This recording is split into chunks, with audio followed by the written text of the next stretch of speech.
अल्लाह को किसने बनाया?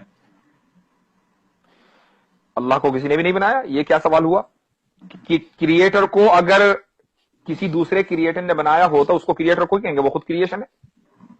तो वो खुद ब खुद आ गया कहां से?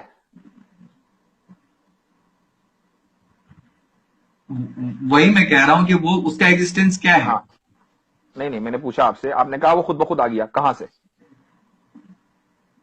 वही तो मैं आपसे सवाल कर रहा हूं कि वो जो है, अगर आप कह रहे हैं कि उसको किसी ने नहीं बनाया, तो इसका मतलब है कि वो मतलब खुद ब खुद एग्जिस्ट करता है और उसको जो है किसी को मतलब खुद ब खुद है वो। एक मिनट, ये बताइए कि आपने कंप्यूटर बनाया है ना? तो क्या कंप्यूटर के अंदर बैठे हैं आप या कंप्यूटर के बाहर बैठे हैं? बाहर बैठा हूं। अल्लाह ने टाइम बनाया है, तो वो टाइम के अंदर कैसे बैठेगा? वो टाइम के बाहर है।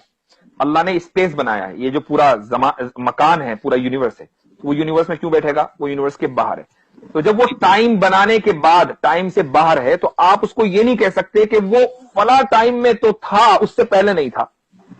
ठीक है। जब कंप्यूटर बनाने वाला कंप्यूटर से बाहर है, तो टाइम बनाने वाला टाइम के अंदर कैसे होगा?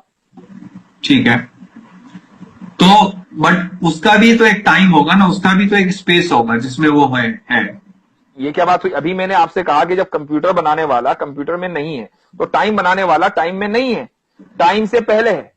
और जब उस जो टाइम, आप उसको ये नहीं कह सकते कि भाई इतने मिलियन साल पहले अल्लाह ताला था, उससे पहले नहीं था। क्योंकि जब आप कितने भी पीछे जाएंगे, आप मिलियन बिलियन ट्रिलियन जिलियन चले जाएं, वो टाइम है। उस टाइम को बनाने वाला अल्लाह है। तो जो बनाने वाला है टाइम का, वो कभी टाइम में नहीं होगा, बल्कि टाइम के बाहर होगा। और जो टाइम के बाहर होगा, आप उसको टाइम से जज नहीं कर सकते। इसलिए आप ये नहीं कह सकते कि अल्लाह कब आया, क्योंकि जो कब का सवाल है, ये उसके लिए होगा जो टाइम के अंदर है, ना कि उसके लिए जो टाइम के बाहर है। तो मतलब कुछ ऐसी चीजें हैं जो खुद मतलब हमेशा से रह सकती हैं, वो हमेशा से है, ये आपका कहने का कुछ तात्पर्य ऐसी है? चीज नहीं, सिर्फ अल्लाह। कुछ ऐसी चीज नहीं, सिर्फ अल्लाह, सिर्फ क्रिएटर। मैं अगर उसी तरीके से कहूं कि ये कायनात जो है वो हमेशा से है और इसको किसी ने नहीं बनाया, तो उसमें कितने का फर्क पड़ रहा है? नहीं, तो आप अगर ये ना कहें कि अगर या मगर, आप ये कहिए कि है हमेशा से। आप क्यों थ्योरी को लेकर चलते हैं? आप फैक्ट्स के ऊपर बात कीजिए ना। आप ये कहिए कि भाई ये कायनात हमेशा से है, अब हम ये कहेंगे उसकी दलील दीजिए। जनाब, साइंस जो है वो ऐसे ही चलता है, थ्योरी पे ही चलता है। अलग अलग थ्योरी दिए जाते हैं, जिसको आप रॉन्ग प्रूव कर देते हैं उसको हटा दिए जाते हैं, और जो सही रह जाते हैं वो रह जाते हैं। तो आप ये कहिए कि भाई हमारी थ्योरी के एतबार से कायनात हमेशा से है, अब हम ये कहेंगे भाई आप दलील दो, तो आप दलील दीजिए। नहीं, मेरा जो है मेन पॉइंट आपको कहने का ये था कि जैसे खुदा हमेशा से हो सकता है, वैसे ही ये कायनात हमेशा से क्यों नहीं हो सकती है? क्योंकि कायनात क्रिएटर नहीं है, कायनात क्रिएशन है। आप वरना तो ये कहना पड़ेगा जिस तरीके से कंप्यूटर बनाने वाला है, इसी तरीके से जिस दिन पैदा हुआ था उस दिन कंप्यूटर भी पैदा हो गया था। उसने बड़े होकर पढ़ाई की, उसके बाद उसने वो इंजीनियर बना, यहां तक कि उसको एबिलिटी हुई कि उसने कंप्यूटर ईजाद किया। तो ऐसा ही ये है।